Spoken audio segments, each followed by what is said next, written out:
변함없이 신실하신 주님 바라볼 때 우리 찬양을 주님 앞에 올려드릴 수 있는 우리 모두가 되기를 소망합니다.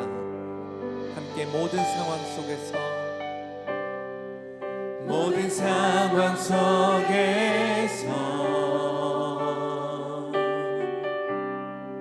주를 찬양할지라.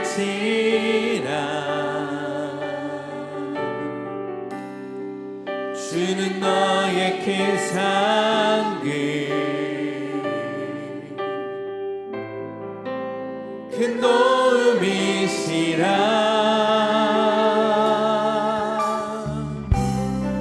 주의 얼굴 구할 때 주의 영을 부으사 크신 사랑 안에서 주를 보게 하소서.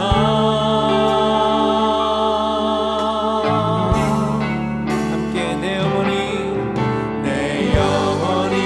확정되고 확정되어 싸우니 믿음에 눈들어 주를 바라봅니다. 내 영혼이 확정되고 확정되어 싸우니 믿음에 눈들어 주를 바라봅니다. 다시 한번 모든 상황 속에서 오직 주를 찬양할지라. 주를 찬양할지라. 아멘. 주는 너의 큰 상급 큰 도움이시라.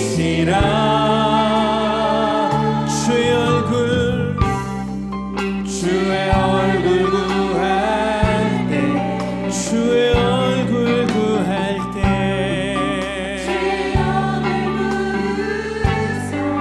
주의 영을 부으사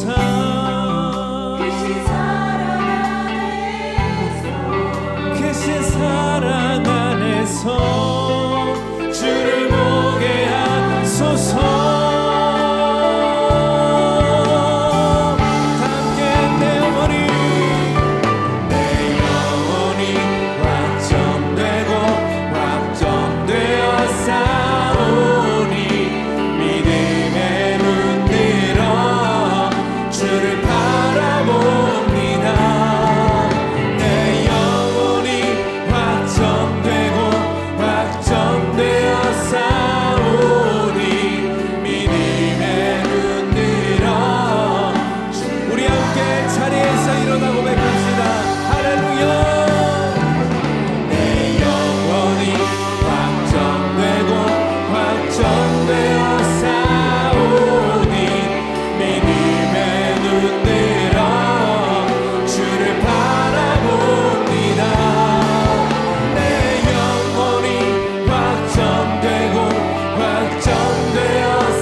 신의 산 언약을 통해서 깨달아야 할 것들, 신의 산 언약을 통해서 깨달아야 할 것들이라는 제목으로 하나님 말씀 나누겠습니다.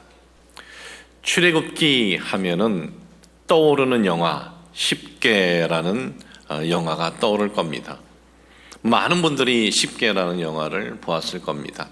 아주 흥미있는, 그리고 아주 드라마틱한, 아주 웅장한 그러한 모습들이 많이 나옵니다. 이스라엘 민족이 애굽 땅에서 해방되어서 나오는 이 과정, 애굽의 10가지 재앙을 하나님께서 내리시고 홍해를 가르고, 또한 하나님께서 저들을 광야에서 인도하실 때 마라의 쓴물을 단물로 하시고 반석을 쳐서 물이 나게 하시는 등 출애굽기 1장에서 18장까지의 내용을 보면은 하나님의 능력과 하나님의 이적들이 멈추지 않는 내용입니다. 그런데 출애굽기 19장, 오늘 읽어드린 19장에서부터는 그런 내용이 없습니다. 주로 어떤 내용입니까? 하나님께서 시내산에서 이스라엘 백성과 언약을 체결하는 내용입니다. 이스라엘 민족은 애굽에서 나온 지 3개월이 되었을 때 시내산 앞에 도착을 합니다. 그리고 그 시내산 밑에 장막을 칩니다. 그곳에서 약 1년 가까이를 그들은 지냅니다. 그런데 이 시내산 앞에 장막을 치고 모세가 시내산에 올라가서 하나님과의 이 만남이 있는데, 하나님께서 모세에게 이제 이스라엘 백성과 나는 언약을 맺어야겠다. 너희가 이제 나의 규례와 율법을 지키면 내가 너희의 삶을 인도해 주겠다라고 하는 내용이 시내산 언약입니다. 여러분, 시내산 언약이라는 것이, 이것은 그냥 단순히 하나님께서 이스라엘 백성들과 언약을 계약을 맺었네, 이것이 아닙니다. 여러분, 언약을 맺을 때는 동등한 사람들이 언약을 맺습니다. 장관하고 대통령하고 언약을 맺지 않습니다. 다른 나라 대통령과 다른 나라 대통령끼리 언약을 맺습니다. 장관은 장관끼리 언약을 맺습니다. 그런데 이 시내산 언약이, 이 언약이 왜 이렇게 놀라운 언약이냐 하면, 하나님께서 우리 인간들, 우리를 창조하신 전능자께서 우리와 함께 언약을 맺겠다는 거예요. 그러니 이 언약이, 이것이 얼마나 놀라운 사건입니까? 그런데 이 사건을 통해서 우리가 깨달아야 할 부분이 있다는 거예요. 오늘 그 부분을 여러분들에게 말씀을 드리겠습니다. 첫 번째는 선택은 너희에게 있다라는 거예요. 그러니까 선택은 우리에게 있다라는 겁니다. 여러분, 언약이라는 것이 뭡니까? 계약입니다. 계약은 쌍방이 그 내용을 보고 그것에 동의할 때 맺습니다. 동의하지 않으면 맺지를 않습니다. 쌍방이 그 내용을 보고 동의를 할 때 언약을 맺는데, 그런데 하나님께서 모세를 통해서 이스라엘 백성들에게 하신 말씀은 무엇이냐? 오늘 여러분들에게 읽어드린 출애굽기 19장 4절에서 6절에 보니까, 내가 애굽 사람에게 어떻게 행하였음과 내가 어떻게 독수리 날개로 너희를 업어 내게로 인도하였음을 너희가 보았느니라. 세계가 다 내게 속하였나니 너희가 내 말을 잘 듣고 내 언약을 지키면 너희는 모든 민족 중에서 내 소유가 되겠고 너희가 내게 대하여 제사장 나라가 되며 거룩한 백성이 되리라. 너는 이 말을 이스라엘 자손에게 전할지니라 그랬습니다. 내가 애굽 사람들에게 뭘 행했는지, 여기까지 내가 너희들을 어떻게 인도해 줬는지 너희들은 직접 체험했다라는 거예요. 그러니까 하나님에 대해서 들어서 하는 것이 아니라 직접 저들의 눈으로 확인했고, 그리고 그들은 이제 하나님이란 분이 어떤 분이다라는 것을 그들은 알게 된 거예요. 너희들은 이제 내가 누군지 알았지 않느냐? 이제 너희들은 내가 선포한 이 규례를 너희들이 언약을 받아들이면 너희들은 내 소유가 된다 그랬어요. 여기서 소유가 된다라는 것은 우리가 일반적으로 생각하는 그런 의미가 아닙니다. 시굴라라는 히브리어 이 원어의 의미는 뭐냐 하면은 너무나 중요하다, 특별히 귀중하다라는 거예요. 그러니까 내 소유가 된다는 것은 그냥 단순히 내게 속했다라는 것이 아니라 내게 있어서 너무나 귀중하고 특별하다라는 거예요. 하나님께서는 모세에게 그렇게 말씀을 주셨고, 시내산에서 하나님 말씀을 받은 모세는 시내산 밑에 내려와서 이스라엘 백성들에게 하나님께서 자신에게 하신 말씀을 선포를 했습니다. 그러자 이스라엘 백성들은 어떻게 합니까? 그들은 이렇게 반응을 합니다. 출애굽기 19장 8절에 보니까는 백성이 일제히 응답하여 이르되 야훼께서 명령하신 대로 우리가 다 행하리이다 그랬어요. 그러니까 이스라엘 백성들은 하나님과의 언약을 아주 기쁘게 받아들이겠습니다 라고 한 겁니다. 이렇게 해서 하나님과 이스라엘 백성들 사이에 시내산 언약이 세워집니다. 여러분, 하나님께서는 언제나 선택은 우리 보고 하라 그래요. 하나님께서 이스라엘 백성들에게 야, 내가 너희들 애굽에서 해방시켜 줬지. 그러면 내 말 들어야지. 사람이지 그래야 은혜를 모르면 되겠어? 그렇게 말씀하지 않으셔요. 하나님께서는 이스라엘 백성들에게 내가 여기까지 너희들을 인도하는 데 있어서 내가 행했던 권능들 보았지? 너희들이 홍해를 건넜을 때는 마른 땅이 되어서 건넜지만은 애굽 군대가 너희를 치려고 쫓아올 때는 홍해가 덮어가지고 그들은 다 수장되었어. 그러니 나의 권능을 직접 체험한 너희들, 내가 시키는 대로 안 하면 너희들 내가 가만히 두지 않을 거야. 그렇게 하시지 않아요. 하나님께서는 선택은 너희가 하라 이거예요. 하나님께서 에덴 동산에 선악과를 심어 놓았습니다. 왜 선악과를 심어 놓았나요? 선택은 너희가 하라는 거예요.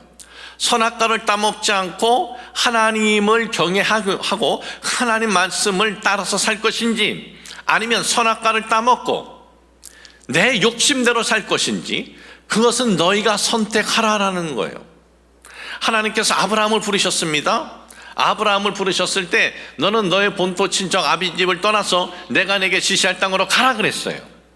아브라함은 그걸 듣고 갈 수도 있고 안 갈 수도 있는 거예요. 선택은 그가 하는 거예요. 오늘 이스라엘 백성들에게도 하나님께서 선택은 너희들이 하라 하라는 거예요. 오늘날도 여러분, 우리가 인생을 살아갈 때 하나님을 너희들이 받아서 하나님을 네가 선택하든지 하나님을 거부하든지 그것은 너희의 선택에 달렸다라는 거예요. 오늘 이 시간 예배 드리시는 모든 분들은 하나님을 선택한 분들이에요. 그래서 지금 하나님 앞에 예배를 드리는 거예요. 제가 왜 이 부분을 여러분들에게 말씀을 드리느냐, 하나님을 선택했다는 것은 그냥 단순히 내가 기독교인이 되었다라는 것이 아니에요. 하나님의 소유가 되었다는 거예요. 하나님으로부터 가장 가치 있고 특별한 그러한 소유가 되었다라는 거예요. 그러므로 여러분, 우리가 살아가면서 인생을 살아갈 때 여러 선택들을 하면서 우리가 살아갑니다. 많은 선택들을 하면서 살아가는데 좋은 것들, 귀한 것들, 아주 비싼 것들, 이런 것들은요 우리가 선택을 할 수가 있나요? 좋은 것들, 비싼 것들, 그런 것들은요 우리가 선택을 한다고 해서 선택되어지는 것 별로 없습니다. 우리는 좋은 것을 내가 선택할 수만 있다면 우리는 다 좋은 것을 선택을 할 거예요. 우리는 값비싼 것을 내가 선택만 할 수 있다면 우리는 다 값비싼 것을 선택을 할 겁니다. 우리나라 배우들이 굉장히 많은데 대부분의 배우들, 탤런트들은 굉장히 어렵다 그럽니다. 소수의 탤런트, 주연 역할을 하는 1000만 관객을 동원할 수 있는 이 탤런트들, 그런 이들은 굉장히 많은 대우를 받습니다. 보수를 받습니다. 그리고 사람들로부터 인정됩니다. 모든 탤런트들이 다 그것을 선택만 할 수 있다면 그걸 선택하지 않겠어요? 그런데 세상에서 값어치 있고 비싸다가 보이는 것, 내가 선택하고 싶어서 선택되어지는 거 아니에요. 직업도 그렇습니다. 직업, 대통령이라는 직업도 있고 장관이라는 직업도 있고 시장, 국회의원 이런 직업들이 있어요. 그런 직업들 내가 선택한다고 해서 선택이 됩니까? 그렇지 않아요. 그런데 하나님께서는 한 인생이 이 세상에 주어진 삶을 살면서 가장 귀한 선택, 세상의 그 무엇과도 바꿀 수 없는 선택, 영원한 생명으로의 선택, 영원한 영광으로의 선택은 하나님께서 우리에게 주신 거예요. 너희들이 선택을 해라. 나를 선택을 하든지 하나님을 선택을 하든지, 하나님을 선택을 해서 영원한 영광을 너희들이 얻든지, 아니면 거부하고 네가 네 인생을 살든지, 이 선택권을 우리에게 줬는데, 우리는 하나님을 선택을 해서 하나님의 특별하고 귀중한 소유물이 되었다라는 이 선택을 한 우리가 우리의 삶에 있어서 가장 복된 선택을 한 것이고 영광된 선택을 한 것임을 잊지 마시길 주님의 이름으로 축복을 합니다. 두 번째는요, 이 신의 산 언약에서 가장 중요한 게 뭡니까? 하나님께서 십계명을 주셔요. 십계명. 이 십계명은요, 창조주의 작품이다라는 거예요. 신의 산에서 하나님께서 모세를 통해서 앞으로 너희들은 이 규례를 지켜서 살아라 하면서 주시는 것이 십계명입니다. 하나님께서 십계명은요, 직접 하나님이 만들어서 주셨어요. 두 돌판에다가 제1계명부터 제10계명까지 하나님께서 하나하나 글을 써서 주셨다라는 거예요. 하나님이 직접 하나님의 그 음성을 돌판에 직접 새겨서 주신 것은 십계명뿐이에요. 그리고 모세가 시내산에 내려와서 이스라엘 백성들에게 십계명뿐만 아니라 그 다음에 하나님이 계속해서 율법의 말씀을 주시는데, 오늘 읽어드린 출애굽기 19장부터 출애굽기 마지막까지는 그 율법들을 쭉 이어져서 기록된 내용들이 거기에 기록이 되어 있습니다. 자, 그러면 율법의 대표인 십계명, 이게 오늘을 살아가는 우리들에게 무슨 의미냐 이거죠. 지금 이 십계명 언제 하나님이 주셨느냐, 시대적으로 따라가 보니까 지금으로부터 3600여 년 전이에요. 여러분, 시대가요 100년 전 시대하고 오늘의 시대하고는 완전히 다른 세상입니다. 그러면 1000년 전 시대하고 오늘의 세상은, 이거는 뭐 완전히 또 다른 세상인데 3600년 전이다. 이건 뭐 구닥다리도, 이런 구닥다리가 어디 있습니까? 그때 그것도 저 시내산 꼭대기에서 준 것, 이것이 오늘을 살아가는 우리들에게 이게 필요한 거냐? 아니, 그렇게 오래된 이 규례가 오늘을 살아가는 우리 시대들하고 이것이 필요하냐 이거예요. 오늘 이것이 필요한지 필요하지 않은지 한번 스스로 여러분들이 판단할 수 있도록 십계명 내용을 문자로 우선 여러분들에게 보여드리겠습니다. 그리고 저 문자로 있는 하나님이 직접 우리에게 주신 십계명을 제가 한번 반대로 한번 해볼게요. 너희는 하나님을 제외한 다른 온갖 신들을 너희 삶에 두라. 두 번째, 너희들은 온갖 우상을 만들고 그것에게 절하고 그것을 섬기며 살라. 세 번째, 너희는 하나님의 이 이름에 대해서 아주 망령되게 그렇게 부르면서 살아라. 네 번째, 너희는 일주일 내내 하루를 너희 인생을 생각하고 창조주를 생각하는 것이 아니라 일주일 내내 너희는 열심히 너희의 그 미래나 너희의 어떤 그 경제적인 이익을 위해서만 살아라. 자, 다섯 번째, 부모 공경하지 마. 여섯 번째, 살인 마음대로 해. 일곱 번째, 간음도 너희들의 마음대로 해. 여덟 번째, 도둑질 열심히 하고. 아홉 번째, 네 이웃에 대해서 거짓으로 모함해도 돼. 열 번째, 네 이웃의 집에 있는 것 너희들이 탐내서 취할 수 있으면 제주껏 취해. 자, 여러분, 제가 이 십계명을 이제 완전 반대로 한번 여러분들에게 말씀을 드렸어요. 왜 반대로 말씀을 드렸냐면요, 십계명을 거부한다는 것은, 십계명이 없다라는 것은, 십계명에 상관없다라는 것은 내가 다른 것들을 마음대로 하면서 살겠다라는 거예요. 자, 그러면 십계명이 우리의 삶에 있는 것이 유익이겠습니까? 십계명이 없는 게 유익이겠습니까? 십계명이 우리에게 있는 것이 유익이고 우리에게 축복이다라는 거예요. 여러분, 하나님께서 선포하신 십계명이 없이 산다면요, 그 공동체는 어떠한 공동체가 되겠습니까? 혼란 자체일 거예요. 아주 파멸 자체일 거고, 그리고 온갖 싸움과 아주 지옥 공동체가 되고 말 것입니다. 그러니 이 십계명이 있는 것은 우리에게 안전인 겁니다. 우리에게 평화인 것이고, 우리 공동체가 살아가는 데 있어서 이것은 공동체를 지켜주는 것이에요. 여러분, 이 세상에는 수많은 법들이 있습니다.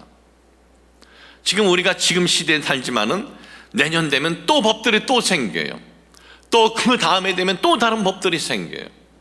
아니, 이렇게 법이 많은데 왜 이렇게 법들이 계속 생깁니까? 인간의 지능은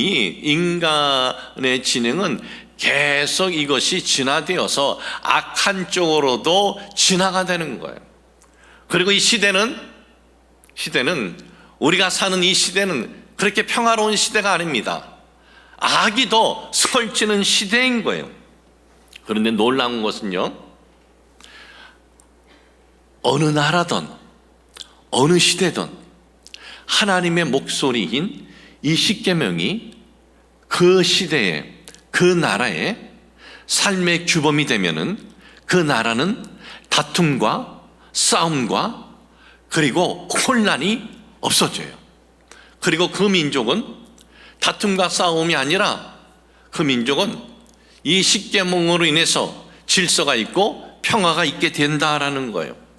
모든 시대, 3600년 시대뿐만 아니라 1000년 전 시대뿐만 아니라 오늘을 살아가는 이 시대뿐만 아니라 이 다음 세대에도 다 포함이 되는 거예요. 그러니까 십계명은 인류가 지금 살아가는 데 있어서 평화롭게 살아가는 데 이 십계명이 이것이 기준이 될 수 있다라는 것은, 이 십계명은요, 인류에게 보편성을 지니고 있기 때문에 그래요.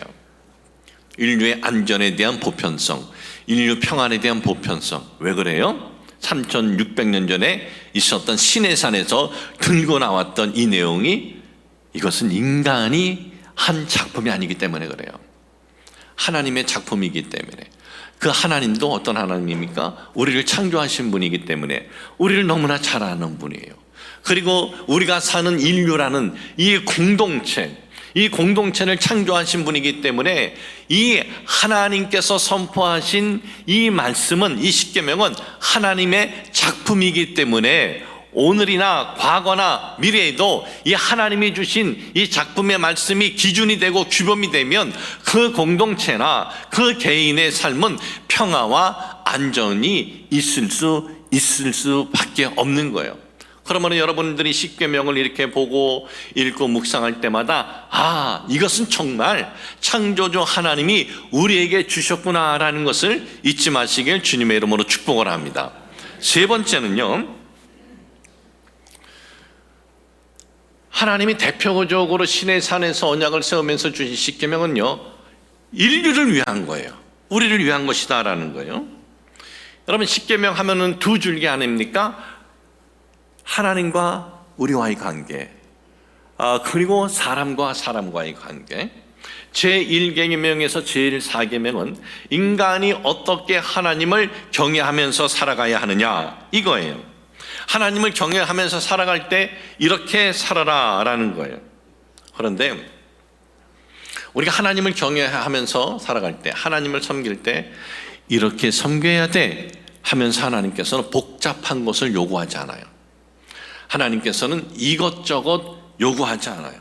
아주 간단하고 아주 단순하고 누구든지 행할 수 있는 것을 선포하셔요. 나 외에 다른 신 두지 마. 그 어떤 우상 만들고 그 우상에게 절하지 마. 내 이름 망령되이 부르지 마. 일주일에 하루는 창조주를 생각하고 네 인생을 생각하면서 거룩하게 살아. 이게 전부예요. 여러분, 우리가 하나님의 자녀가 되는 데 있어서 이것저것 요구하셨다면 어떻게 되었겠습니까? 하나님의 자녀가 되는데 기준이 배움이 많아야 돼. 학교를 좋은 데 나와야 돼.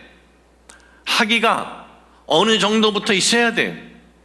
또는 하나님을 우리가 이 경외하는 기준이 너희가 하나님을 경외하려면 하나님 앞에 들고 나오는 것들이 좀 많아야 돼. 금도 들고 나오고 은도 들고 나오고 돈을 좀 많이 들고 나와야 돼. 그런 기준이라면, 아니 그런 거 없는 사람들은 어떻게 하나님을 경외하면서 살 수 있겠습니까?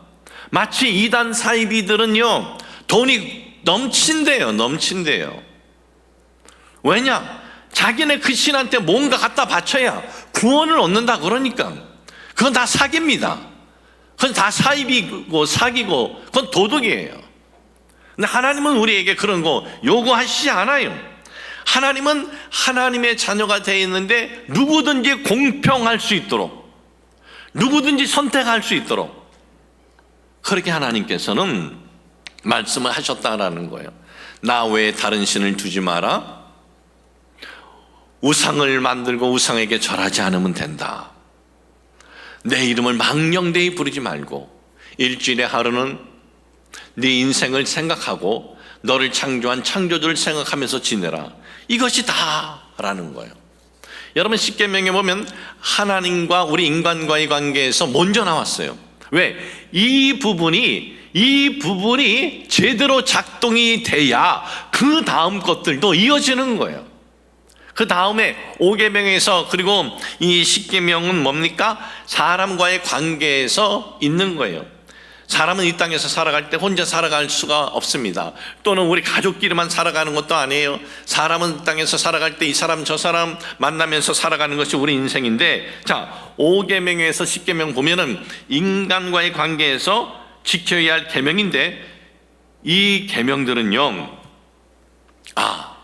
내가 이걸 지키면 다른 사람들을 위한 것이네. 그러면 다른 사람들을 위해서 내가 이걸 지켜야겠구나. 아니에요. 이것은 우리들을 위한 계명입니다. 제 5계명 볼까요? 부모 공경하라. 여러분, 우리에겐 부모가 있습니다. 그런데 지금 아직 결혼 안 한 사람들은 자기가 공경받을 자녀는 없어요. 그러면 시간이 흐르면 본인은 결혼 안 하나요? 시간이 흐르면 본인도 부모가 되는 거예요. 그러니까 내가 부모를 공경한다? 시간이 흐르면 나도 부모가 돼서 내 자녀가 나를 공경하게 되는 거예요. 자, 6계명. 내가 다른 사람을 죽이면 안 되죠. 살인하지 마.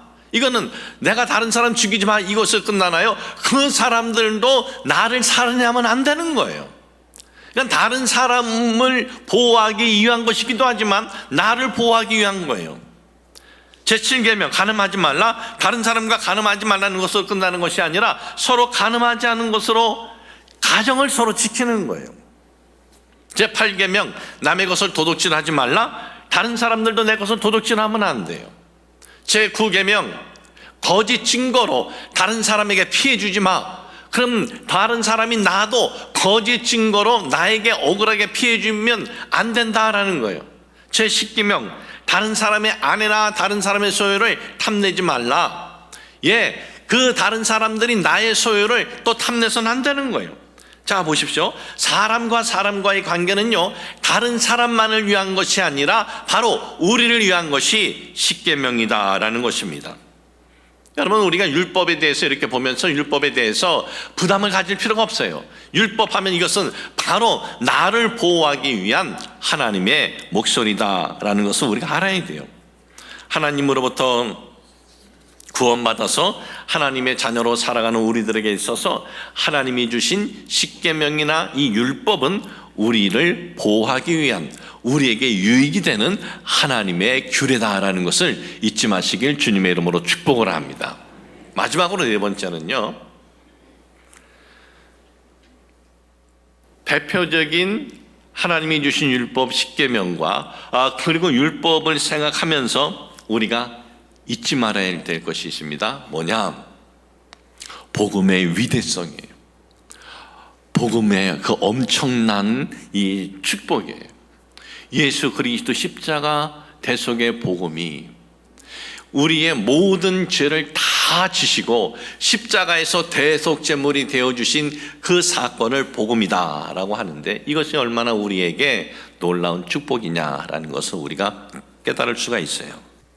여러분, 우리가 십계명이나 이 율법은 이제 말씀을 통해서 이렇게 들어보니까 이것은 다른 사람을 위한 것이기도 하지만은 우리 자신을 위한 것이구나. 또 이것은 모든 세대의, 모든 시대의 인류의 공동체를 위한 것이구나. 참 우리에게 유익이구나. 공동체를 위해서도 유익이고 우리에게도 유익이구나. 그러면서도 우리는 십계명이나 하나님이 주신 율법 앞에 서면은 우리는 어떤 마음이 듭니까? 부족한 마음이 듭니다. 율법대로라면은 우리가 직접 행동을 하지 않고 마음만 먹어도 그것도 율법대로라면은 이건 죄인 거예요. 행한 거나 마찬가지예요. 직접 사람을 죽이진 않았지만은 내가 그런 생각을 했다면 이거는 살인한 것이나 마찬가지예요. 그러니 십계명이나 율법 앞에서 온전한 사람이 어디 있겠습니까? 십계명이나 율법 앞에서는 우리는 다 그냥 숨고 싶은 거예요. 이것이 다 적나라하게 우리 속에 있는 것들이 드러난다면 다 숨고 싶은 마음이 우리에겐 일어날 것입니다. 그러니 십계명과 율법 앞에서 이 복음을 딱 대면은 이 복음이 얼마나 엄청나고 놀라운 것인가. 예수 그리스도 십자가 대속을 통해서 나의 과거의 죄도 용서받고 현재의 죄도 용서받고 미래의 죄를 용서받은 이 사건이 얼마나 우리에게 엄청난 사건인가를 우리가 깨닫게 된다는 거예요. 어느 목사님이 10일 동안 산에서 금식 기도를 하셨어요. 10일 동안 금식 기도하고, 목사님이 금식 기도하고 이제 산에서 내려오는데 금식 기도하면 얼마나 배가 고프겠습니까? 그냥 먹는 것밖에 생각나지 않죠. 그런데 참외밭이 하나 보이는 거예요. 목사님께서 생각하기를 저 참외밭에 가서 그 농부에게 참외값을 지불하고 참외를 하나 내가 먹어야겠다 갔어요. 농부가 안 보여요. 좀 기다려봐도 농부가 안 보이니까 목사님이 생각을 했어요. 농부가 참 이렇게 나타나죠. 안 하니까 어떡하나. 우선 하나 따서 이제 먹자. 먹고 기다리는데도 안 보여서 어쩔 수 없이 이제 돌아오셨죠. 집으로 돌아와서 가만히 생각해 보니까 동기는 그렇지 않지만 결과는 뭐예요? 남의 것을 도둑질한 거예요.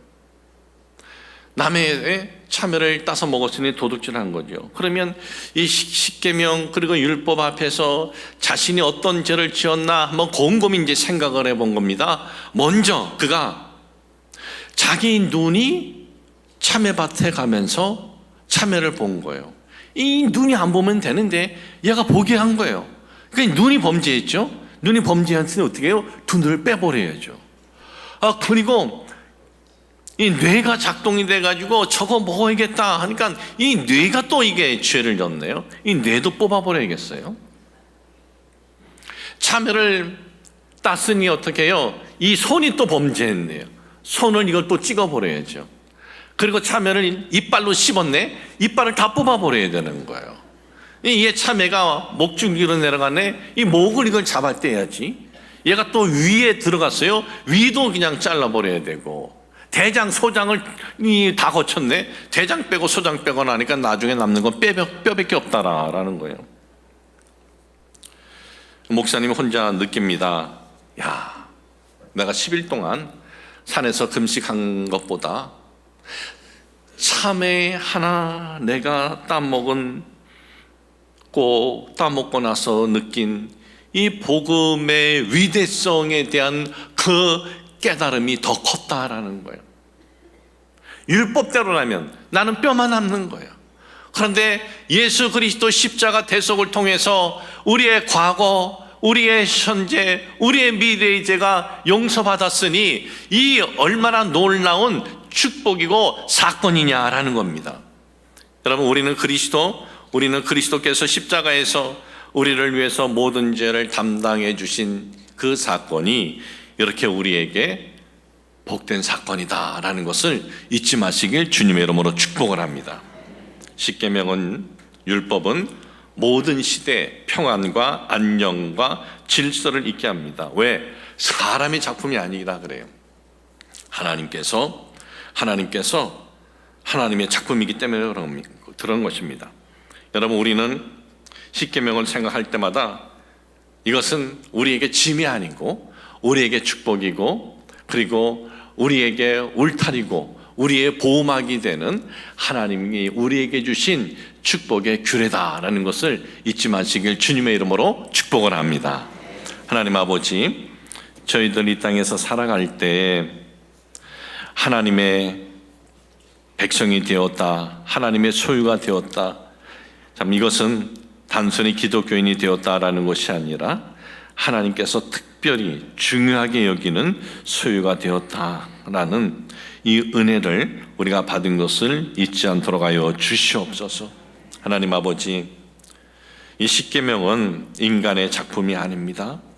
전능하신 하나님, 우리를 창조하신 하나님의 작품임을 잊지 않도록 하여 주옵시고, 예수 그리스도 십자가 대속, 이 복음이 우리에게 있어서 이렇게 놀랍고 엄청난 복된 사건임을 잊지 않도록 하여 주시옵소서. 예수님의 이름으로 기도합니다. 아멘.